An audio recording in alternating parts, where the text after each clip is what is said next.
Please like and comment on the video below. That will allow me to produce better quality videos and more of them in the future. So I've done a separate video on the Oaks and the Derby, and one of the things that I was going to talk about was Betfair and the fact that their first ever market was the Oaks. I have mentioned this before. I was going to elaborate this year. And to do that, I was going to read a blog post. I was going to put up this blog post, but it seems to have been deleted. But being the archivist that I am, I did actually keep a copy of it. So I was going to read it out to you, and I'll put up a couple of bits and bobs as we go around it. It's always a pivotal time of the year for me, because not only is June absolutely massive, but I also celebrate my arrival on Betfair, because my arrival came just after Betfair opened for business. The first market Betfair traded on the racing was the Oaks, and I knew nothing of them then. I arrived about a week or so later, I think, and therefore this means I'm about to enter year 18 doing everything that I do here, which is quite incredible, really.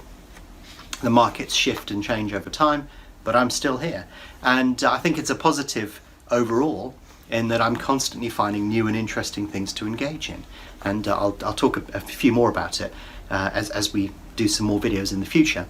But also in terms of the way that we apply BetAngel to the market, we've got loads of great ideas and things coming as well, and the fact that I can still do that after 18 years is pretty amazing. I never thought really that I'd be around for this long, to be honest, but I'm still here and I'm still going strong, and I think that's important for people like yourself on the other side as well, to know that I am still doing this. And as I've said in videos before, you know, every market looks like an opportunity to me. All I need to do is try and unpick that opportunity, and it's very hard to put down. I think it's inevitable that over time, because of other commitments and things that I want to achieve before I get too old, I will hand over responsibility of different areas of what I do, including trading. But whenever a big market comes around, like the Oak or the Derby or the Grand National or Ascot or whatever, I'm still turning down those invites so I can sit here and trade it. And you know, I'm still very active. I'm still happy to do this for a living. Even, you know, obviously the software and all of the other things that have taken place have added a whole layer of complexity to everything that I do. But I think it's important to be able to use the product that I've got and that you're using, and to be able to use it effectively, and so I will continue to do that.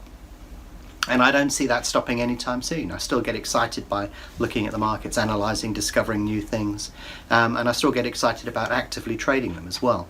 So it's always a pivotal and reflective time when we come to this part of the year, because of the Oaks and the fact that it marks the birth of Betfair and my arrival in the markets a week or so later.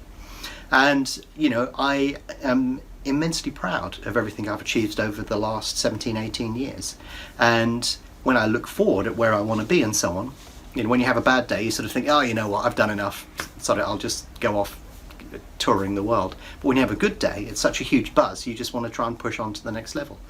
So I think you should take some comfort from the fact that I'm still going strong, and that I intend to be going for a long period of time, and people have come and go over time.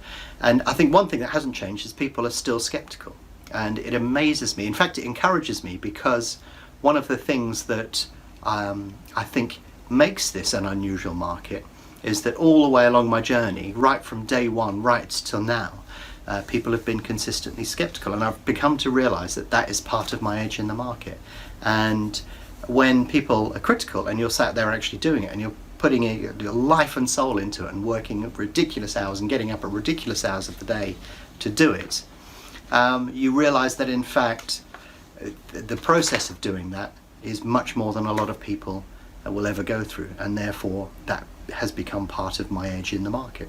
So anyhow, looking at this, what I wanted to do is read out the blog post by Mark Davis, which gives you an insight as to how Betfair started.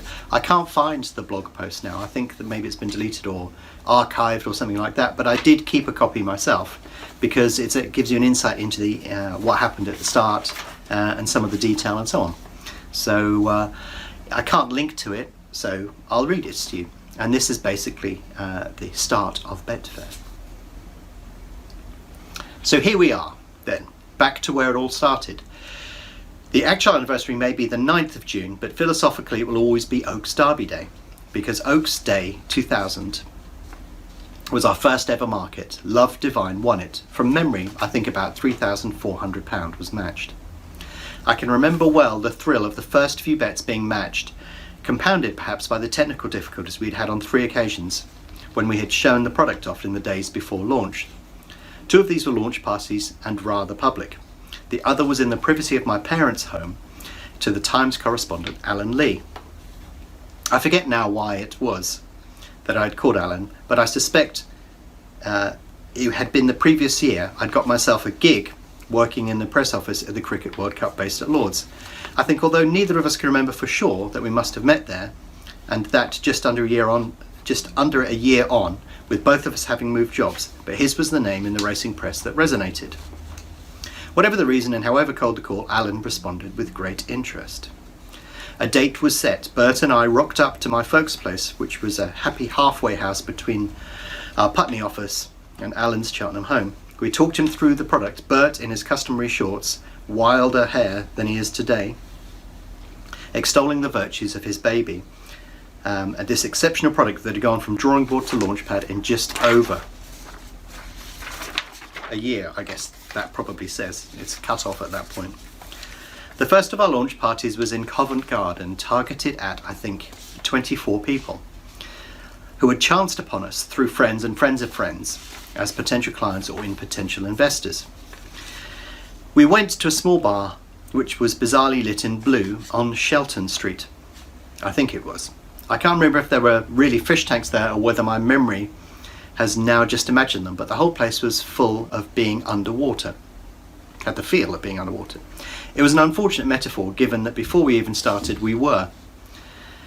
There they were, the high rollers, as we thought of them then, gathered together in hushed expectations, enticed by news of a groundbreaking product that they were going to be the first in the outside world to see. 24 computers set up around the room, state-of-the-art flat screens, or it was then, the eerie blue light, just adding a frisson of excitement. Gentlemen, thanks for coming. What's yours? What you're about to see is going to change the world of gambling. Sorry. The systems crashed. A day later we're at the sports bar on Haymarket, showing a rather larger crowd. Anyone we knew from the city we asked to come along to the evening, which we had decided would generate the best interest if we staked a mock demonstration outside. Many of the people remember our mock funeral, which made the front page of the business section of the Sunday Times. We paraded a coffin around Finsbury Circus and its environment, proclaiming the bookie is dead and make your own market. Far fewer remember the demo we arranged outside the Sports Cafe, which was a rag, tag and bobtail group of actors donned with Macintoshes and flat caps and held up placards saying stop the launch. The irony was twofold. First, some that were involved that might never have made it, turning away as they approached, telling us later on that there seemed to be some kind of demonstration going on and they thought they should keep clear. The second, of course, is the all too obvious. At the time, the idea of bookies protesting our existence was all tongue-in-cheek. Little did we realise just how much the bookmaking industry would generally line up against us in the years ahead in protest at how competitive we were. JP Morgan, despite their understanding of markets, didn't see what the demand would be for our product and told me they would never be more popular than the spreads that they loved. The system that was that night was up and down more than down. Admittedly, it still felt a bit hairy, but we were heading towards D-Day with some trepidation. But D-Day went like a dream. Alan wrote a back page piece for the Times heralding the new dawn that we advised in words that went entirely unheeded. People in racing would be wise to notice. The market was posted, the prices went up in fivers and tenors, and soon around the computer screen they appeared and disappeared. Placed and matched with slightly more delay than they are today, by the time Love Divine was in the winner's enclosure, we were all jumping up and down. Betfair was up and running. So that was the story of how Betfair actually came to be, and it's amazing how a lot of people missed it at that particular point in time. I was fortunate because I'd been going around looking at all sorts of opportunities in that particular space at a sort of early version of the Dragon's Den called First Tuesday. And it was there that I heard about the concept of betting exchanges, and that's what got me involved later that month. So yeah, interesting backstory to how Betfair started and how the very first market on Betfair was the Oaks.